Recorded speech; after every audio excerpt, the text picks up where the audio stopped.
आगे बढ़ते हैं, बात कुछ और खबरों की करेंगे क्योंकि हम सभी के पास न्यूज़पेपर है और हम सुबह सुबह आपको बताते हैं कि अखबार की वो कौन सी सुर्खियां रहती हैं जो दिन भर छाई रहती है और उन पर आपको पल पल का अपडेट हम देते हैं। तो देखिए, पीएम मोदी का स्टेटमेंट को लेकर अब बात कर लेते हैं। करप्शन से लूटे गए 17,000 करोड़ लोगों को लौटाए। हमारी एजेंसियों ने 1.25 लाख करोड़ जब्त किए हैं।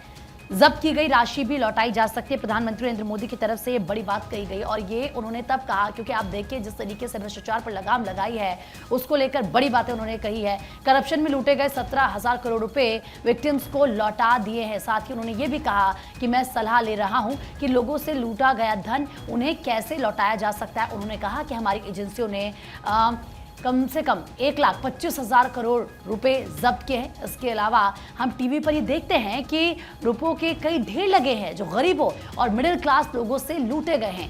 ये धन भी लोगों को लौटाया जा सकता है। तो प्रधानमंत्री नरेंद्र मोदी की तरफ से बड़ी बातें जनता से की गई। और देखिए, आपने देखा होगा जब कोई भ्रष्टाचार होता है तो उसका सीधा सीधा असर, वो पैसा किससे लूटा जाता है, मिडिल क्लास से या फिर गरीब इंसान से। और ऐसे में प्रधानमंत्री ने कहा कि जो पैसा भ्रष्टाचार का था, जो लोगों से लूटा गया, अब मैं ये सोच रहा हूँ कि हम उसे कैसे जनता तक पहुंचाएं। इसको लेकर मैं सलाह भी ले रहा हूँ, बातचीत भी लोगों से कर रहा हूँ ताकि जिसका पैसा है उसको मिल सके। और इसीलिए जो हमारी एजेंसियां हैं, जैसे कि आप देखते हैं केंद्रीय एजेंसी, जब हम ईडी सीबीआई की बात करते हैं, IT की हम बात करते हैं तो विपक्ष लगातार सवाल उसको लेकर खड़े करता है। और अगर आप हाल ही में देखेंगे, आलमगीर आलम जो कि मंत्री हैं झारखंड के, उनके PS के नौकर के घर से जो नोटों की गड्ढियां बरामद हुई, करोड़ों रुपए जो वहां से बरामद हुआ, उसके संदर्भ में भी शायद प्रधानमंत्री की तरफ से कहा गया होगा कि हमने देखा है कि किस तरीके से लोगों के घरों से नोटों की गड्ढियां मिलती हैं, लोगों से पैसा लूटा जाता है, भ्रष्टाचार किया जाता है। लेकिन हमारी सरकार ने इस पर लगाम लगाया है और जो हमारी एजेंसियां हैं वो लगातार इसको लेकर काम करती हैं क्योंकि विपक्ष एजेंसियों को लेकर ये कहता है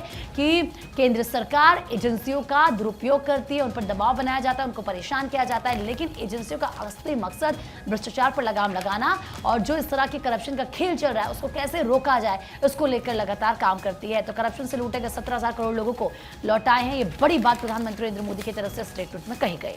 बिल्कुल, तो देखिए यहाँ पर जमकर पीएम नरेंद्र मोदी ने कांग्रेस पर भी निशाना साधा और बीते दिन पीएम नरेंद्र मोदी महाराष्ट्र और हैदराबाद के दौरे पर थे। महाराष्ट्र के नंदुरबार में पीएम नरेंद्र मोदी ने कहा कि कांग्रेस हिंदू विरोधी पार्टी है, टुकड़े टुकड़े गैंग का समर्थन कर रही है, समाज में जहर घोलने का काम कर रही है और उसे आपकी चमड़ी का रंग पसंद नहीं। तमाम बड़ी बातों का यहाँ पर जिक्र और कांग्रेस पर जमकर निशाना साधे। देखिए, अखबारों में भी इसका जिक्र है। मोदी बोले, विपक्ष ने झूठ का कारखाना खोल दिया है, कांग्रेस लिख कर दे आरक्षण नहीं छोड़ेगी।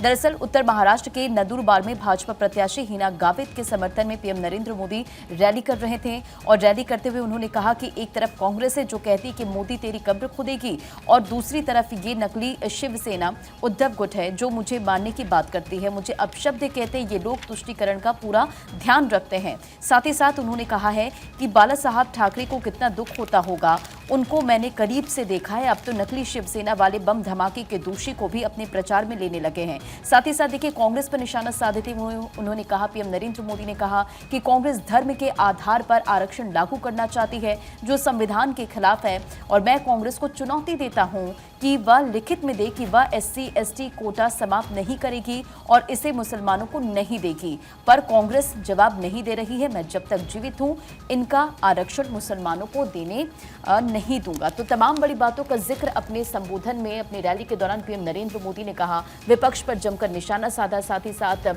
तमाम बड़ी बातों का जिक्र यहां पर पीएम नरेंद्र मोदी करते हैं। दरअसल महाराष्ट्र के दौरे पर थे और देखिए, अब इलेक्शन को लेकर जो बीजेपी के तमाम जो दिग्गज हैं, जो पूरी ताकत झोंक रहे 4th फेज के इलेक्शन को लेकर, अब बीजेपी के तमाम दिग्गज चुनावी हुंकार अलग अलग राज्यों में भरते हुए नजर आ रहे। साक्षी।